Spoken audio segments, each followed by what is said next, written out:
The reason that I like to use a light bulb when I'm talking about inspiring people is that I personality loves ideas. They've got constant ideas popping, especially when their mind is in neutral, when they're in the shower, when they're going for a run, when they're driving, and they're able to just let their mind drift. They get flooded with ideas, and they've got lots of ideas, and they like to talk to you about all their ideas and persuade you why they're going to be really, really exciting. The I is energized by ideas, and they're challenged with time. So I went on a trip a while back with a friend who's been very successful in business as well, and he has a very high I dimension. And of course, he wanted to share a room because he wanted to have someone to talk to. He didn't want to have to go back to his room and be quiet all evening.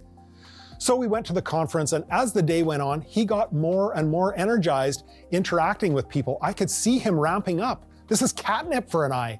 Getting to spend a day with super enthusiastic people sharing exciting new ideas, this is what they live for. And as the day went on, he got more and more excited and more verbal too, because of course the I is very verbal and they want to share and talk about all their exciting new ideas. Well, at the end of the day, he was soaring. He was on top of the world. He was so enthusiastic, and I was starting to feel kind of tired. It was past midnight, and we got back to the room, and he just wanted to talk more and more about all the exciting ideas that he had had that day. So finally, at some point, we know each other real well, okay? Back in the room, I said, okay, you know what? You've only got 25 more words. And he said, 25 more words? That's crazy. 25 more words? That's crazy. Now you've only got 19 more words. I's love to talk. They love to be verbal, and you need them on the team. They're great networkers. They live in the world of ideas and persuasion, and they love to share their amazing ideas with others.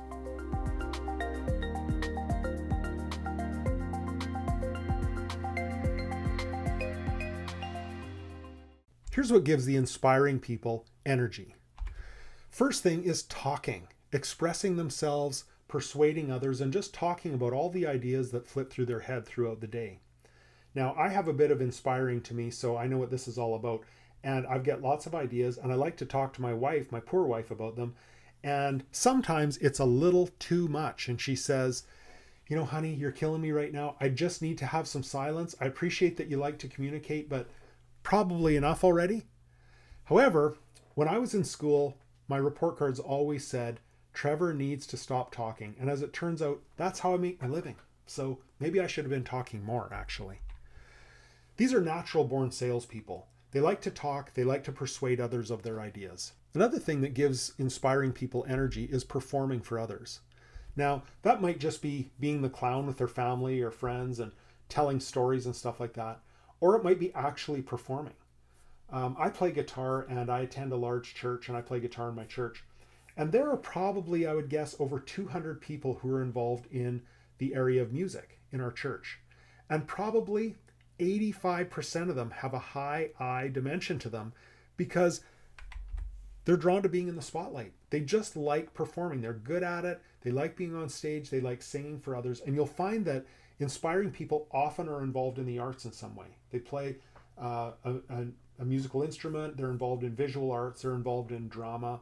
They like performing. That might be being a salesperson. That might be giving talks, but they like kind of getting the attention and being center stage. Another thing that gives an inspiring person energy is just being creative. They love brainstorming and trying new things and talking about their ideas. When we were first married, I'm married to a C, so my wife is conscientious. She likes the detail, process, structure, and all that. And when we were first married, I would have all these ideas that I would talk about. So I'd come home and I'd say, you know what, honey, we could pack up everything. We could move to the Philippines to a beautiful, pristine beach, and we could live there for pennies. It would be amazing. And she would get flustered and she'd say, but we just bought a house. How are we going to do that? Would we cash in our RSPs? What would we do? And finally we developed code where I just say, honey, I'm just talking right now. So maybe we could move to the Philippines. We all probably know that we're probably not going to do that, but who knows? Maybe we will. 1 in 10 of my ideas turned out to be a good one. But they just like brainstorming around solutions, around what the future could look like, and around what could be exciting in the future at work and at home. Another thing that gives inspiring people energy is meeting with other enthusiastic people. Just yesterday, I was with a friend and he's a solo entrepreneur, and there are other people who does what he does, but none of them, they're close by. So he went for a long drive. He drove almost 2 hours. He met with a group of these people for dinner. And he said, we brainstormed about ideas and they told me about the exciting things that they're doing. He said, I had a long drive home, and when I got home late, I had to sneak into bed beside my wife so I didn't wake her up. But he said, I couldn't sleep. Just all the ideas were so inspiring to me. He said, I was just buzzing. They're natural networkers, and they're especially excited by people who display vision and share new ideas. Here's a possible blind spot for inspiring people: talking too much. So they're really good talkers, and it really is a strength in many circumstances. They're very verbal. But sometimes their chatty nature may be too much for others, and coworkers may feel like, you're killing me. You waste so much time. You talk. We need to get some work done too. Or family and friends may feel like, you exhaust us with all of your talking. I one time was speaking with a client about this, so he's very high, very strong in that inspiring category, and he's a big talker. And he said, somehow I have to get a rein on this. What could I do practically? And I said, well, one thing you could do is, if you're in a room with 4 people, ask yourself, am I contributing 25% of the talking to this discussion? Or is it 50%? Or is it 75%? Or is it 100%? Make sure that those ratios are in line. So if you're with 4 people, just contribute your 25% and make sure that you manage that personality type so you're not talk, and wearing people out and making people feel like you're a bore. All we do is sit and listen to you whenever we have a meeting. Another possible blind spot for the inspiring people is struggling to complete projects. Initial enthusiasm wanes once the newness has worn off. So I've talked about this a little bit already, but the I has so many exciting ideas. They've written them all down and they've started a few of them, but by the time they've started one and they've got partially into it, they get another idea. And so they want to go work on that new idea. So completion can be a challenge for them, and it's something that they need to watch and need to work on. Another possible blind spot for the I is just focusing. They've got so many ideas, they find it difficult to choose one and follow it through to completion. So the prayer of that I style is this: Dear Lord, on this day, I pray that, oh, look, a bird. They're easily distracted. Squirrel. The last possible blind spot I'm going to go over with that I personality type is attending to details and analysis. They know details important, but they're repelled by excessive rules, structure, and process. Now it's interesting because as I've been doing these last few slides, my daughter has been in the room, and she's a university student, and she has 2 very strong personality types. She's a blend, like most of us are. So she's inspiring and she's conscientious. So she loves the detail too. And she said, Dad, some of these really do apply to me. Many of them do, but this one doesn't. I actually love details and analysis. Well, that's because she's a blend.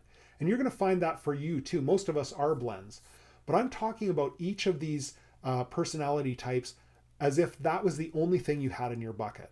But if you're a blend, you're going to find that some of these things apply and some don't.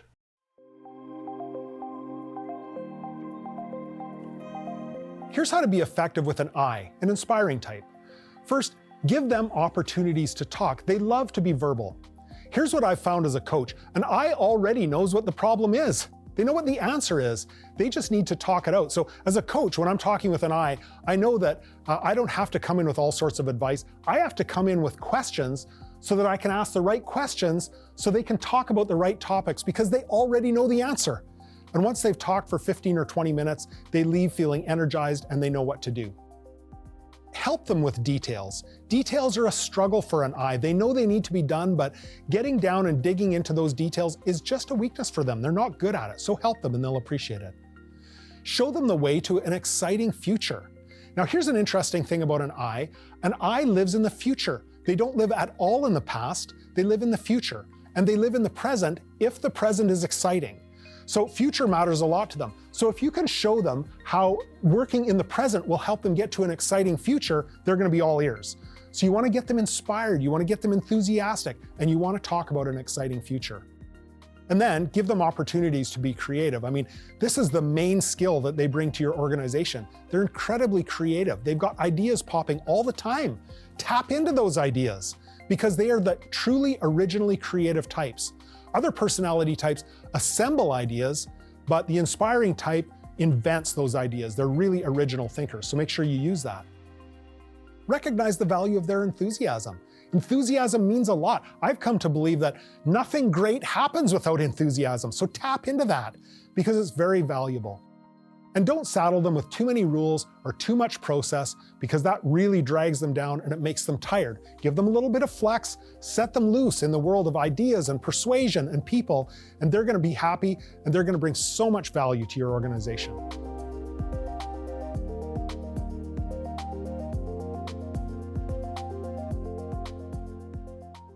Here's some examples of inspiring people. How about Oprah? She obviously has eye to her. My wife got her magazine for a while, and I remember one article where she hosted a party and everyone wore black and white, and she was the only person allowed to wear red. So there are 200 or 300 people at this party, and she's the only one in red. That is the behavior of an I. D's don't do that. S's don't do that. C's don't do that.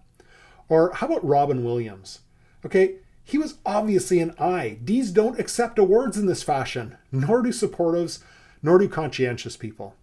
Or Ellen. She loves to have fun. She loves to laugh. She loves to scare people. She's got some eye to her.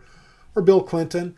Bill Clinton loved to talk with people. He loved to schmooze with people. He played his saxophone on late night TV. He has some eye to him. Typically, if you want to find D's, go to business and politics. If you want to find I's, you go to arts and entertainment. And you can kind of see that in these slides. Here's what you learned in this module. 1, you learned what energizes the inspiring person. You learned possible blind spots of the inspiring person. And you learned how to be effective with the inspiring person.